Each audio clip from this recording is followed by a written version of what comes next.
Hi. Hi everyone, on today's episode is about. First, let us know what it is: radiation exposure. This big round of black and yellow, not like it could fly and sting unexpected victim. There's two types of radiation: electromagnetic radiation and nuclear radiation. For this video purpose, we only focus on nuclear radiation.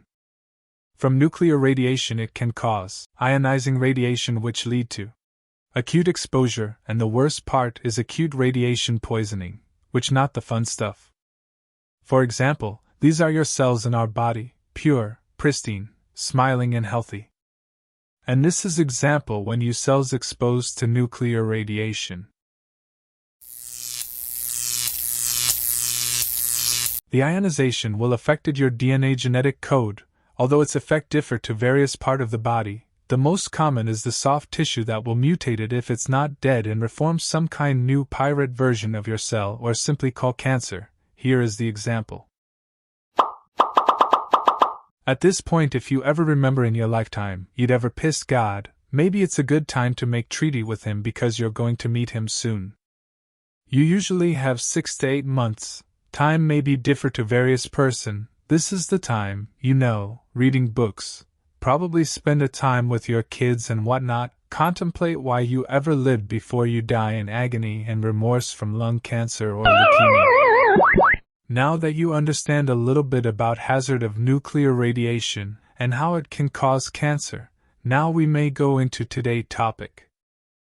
It's all began in the year 1979. When a company named Asian Rare Earth Private Limited was established, short form called ARE, a company that focused on processing rare earth. This company by all means is not some little shots. They have some heavyweight cat in the industries as their stockholder. First, the Mitsubishi Chemical Industries have 35% of investment, Bay Minerals by 35%, and some sketchy Malaysian bank Tabung Haji by 20%. The rest were funded by undisclosed individuals. This of course not goes well with the locals. The nearby townies start some demonstration for their future health, quality of living and human right. Activists gathers on day and night showing sign against these government cash grab project. As we all know, how caring and responsible our government were, especially when hardworking honest taxpayer in distress trying to proclaim their right, and showed honest sign of disagreement for the project, for the government to take further notice to evaluate back the decision of processing such harmful substances ever known to mankind. Anyway, the factory become fully operational in the year 1982, not far from the town, here in the state of Perak, somewhere at a place named Bukit Merah. The main production is processing a mineral called monazite to extract a rare earth, a product named yttrium, a component mostly used in microchip and electronic. The problem is, monazite does not only extract yttrium, monazite also contains others radioactive materials such as thorium and uranium. For some reason, the government of Perak thought it is wise not to dispose the waste materials. Instead, their genius idea was to keep it, as it was believed they have future endeavor in nuclear energy, and some other crap they came up. So they make up that both thorium and uranium are Perak problem from now on. From between the year 1982 until 1984, there are all sort of problem for the nearby locals. The problems like the surrounding air smells like shit, the drinking water tastes like poop, and the food look like crap. I may be slightly exaggerating, but the locals are having such a hard time in this situation. Things went from bad to worse for them as the government didn't buy their shit at all. In fact, the government itself pointed fingers and challenged the locals to provide proof that the factory was undeniably dangerous and not following the protocols. So thus the fight against government began. The first hand on deck is an organization, Sahabat Alam Malaysia. For some reason their logo looks like badly drawn from MS Paint. Anyway, they sent some dude over there, and the dude report back that the place reading is 88 times higher than maximum level allowed working under radioactive by ICRP, which make ICRP not happy. Others, there was this guy, not much I could dig up about him. For what I know, his name is Dr. William Cannell. He is an English guy and he works as physicist and security analyst, and he was like, "That's not okay, bro."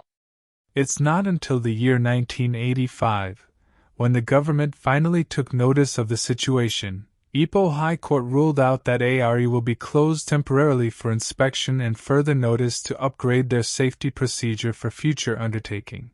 But just only 1 year in 1986 ARE went ballistic and didn't give flippin' hell about what the court said and went solo like total Chad.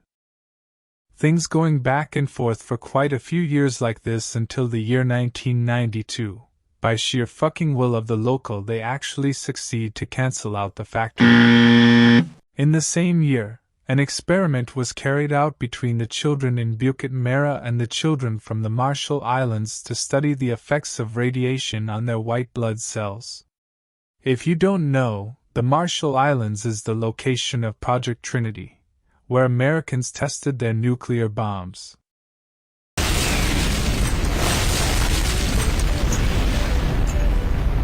And here is the result.